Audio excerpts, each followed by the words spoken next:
Distinguished Service Award honoree was nominated by LAWO, the Greater Dayton Volunteer Lawyers Project, and the Advocates for Basic Legal Equality. If you will look at page 8 in your programs tonight, you will see the profiles of each of the award winners. First, I would like to introduce Derrick L. Foward, President of the Dayton Unit NAACP. Derrick is a Community Advocacy Award recipient. Derrick says, and I quote, "When I see an injustice happening to any American, I want to make it right for them. When people face difficult circumstances and they don't have a voice or the means to handle the situation, I have a need to help." This is Derrick's credo, and as the president of the Dayton Unit NAACP and a member for many years, Derrick has worked tirelessly in our organization, in our community, to strengthen the organizations and address civil rights issues that affect thousands of citizens in our community. Derrick has spearheaded meetings with the Dayton Police Department, the Fraternal Order of Police, for the purpose of easing tensions between law enforcement and the African American community. Derrick has partnered with the Human Relations Council to advocate for more city contracts for minorities and female-owned businesses. And he is focused on developing the young people in our community. He's implemented a mentoring program and an externship program with the students at Central State University, Wright State University, the University of Dayton, and Wilberforce University. Derrick has received several local, regional, and national NAACP awards and is active in civic activities throughout our community. Please welcome Derrick Foward for the Community Advocacy Award for Civil Rights in the Miami Valley.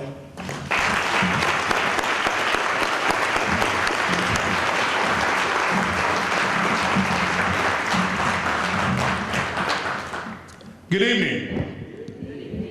Good evening. All right, I see my predecessor got a standing ovation, but I get up here and then nobody want to hardly talk. All right. I want to start my comments off by saying this. And this comes from Matthew 25:40.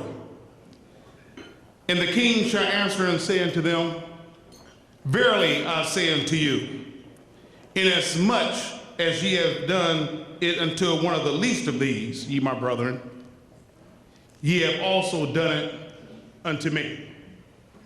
And that's how we tackle the work at the NAACP. We are an organization nationally that has turned 106 years old at the early part of this year on February the 12th.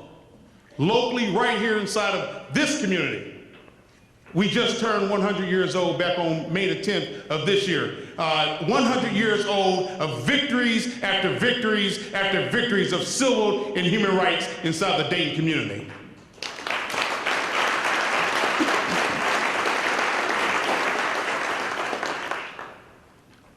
I want to take this opportunity to, first of all, thank my wife, Mrs. Jean A. Foward. She's the one who oftentimes hear a lot of the things that goes on in the nighttime, when people aren't around. To know that the work that we do with the NAACP is really a thankless job. Locally, it's a payless job. The work that we do, like Abel, we do pro bono work, but however, it's a non-paid job for us as individuals, as volunteers, securing the civil and human rights for all Americans. So I thank you, Jean. I thank you, my wife, my honey, for standing with me all these years as the president of the NAACP. I thank you for that.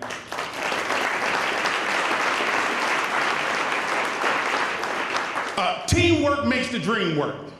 And when I think about this particular award, it's an honor and really humbling to even be here standing before you, because what we do this work because the Lord has given each one of us certain knowledge, skills, and abilities to help people. So the work that we do, like I said, is for free. So we do it from here. We do it from the heart because we know it's the right thing to do for humanity. So when I think about the team that's here, Team Dayton, I think about my first Vice President, Reverend Herman E. Brown, third Vice President, the Honorable Tom Roberts, our second Vice President, Rosa E.R. Smith, and then our youth component, Chairperson Cedric McGee, Advisor Carolyn Perkins, President of the Little John Junior Youth Council, Tanea Bailey. And then when I think about a couple people that's in the audience, newly elected City Commissioner Chris Shaw. I think about these are just a part of the team that really makes the wheels turn at the NAACP. We do this work, once again, it's for a thankless job. I can think back to how I even got involved with this particular work. It was back in 1999, I happened to see State Representative Fred Strayhorn delivering a keynote address over at Meadowbrook Country Club. And him and I just got engaged in conversation after that particular keynote address. He introduced me to Tom Roberts and several other people on the political side of life.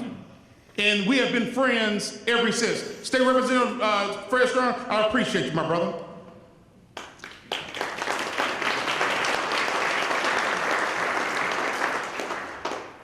It's about mentorship. You heard the gentleman say a little while ago about mentorship.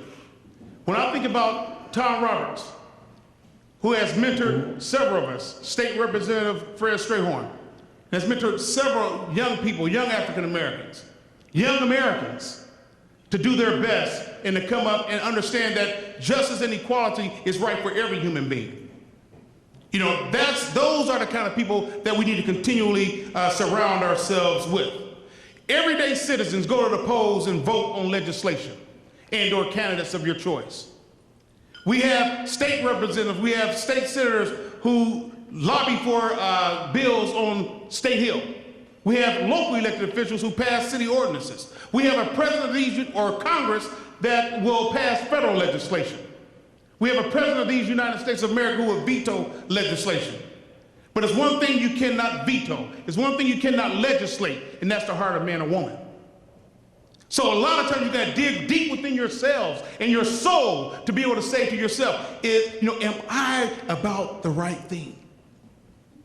Am I just? Am I thinking about equality in everything that I do? When I go to my corporate office every day, what does it look like? What does my top tier leadership look like in my organization?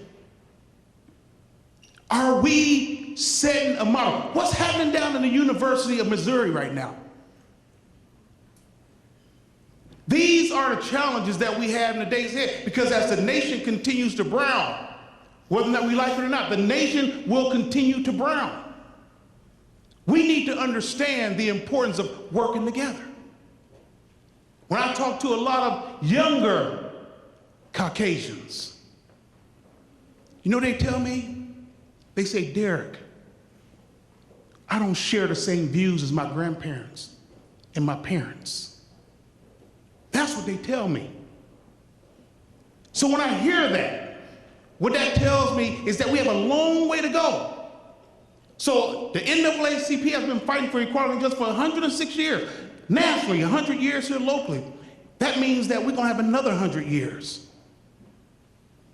So, ladies and gentlemen, one of the first cases that I had as president of the NAACP, I'm gonna kind of close with this, was in Drexel, which is basically in Jefferson Township. There was a lady who was faced with ethnic intimidation. Sandra Ballard was her name, if you ever want to look it up. And she was in court testifying against the individual who was charged with racial and ethnic intimidation. And the gentleman told her, I'm going to burn your house down.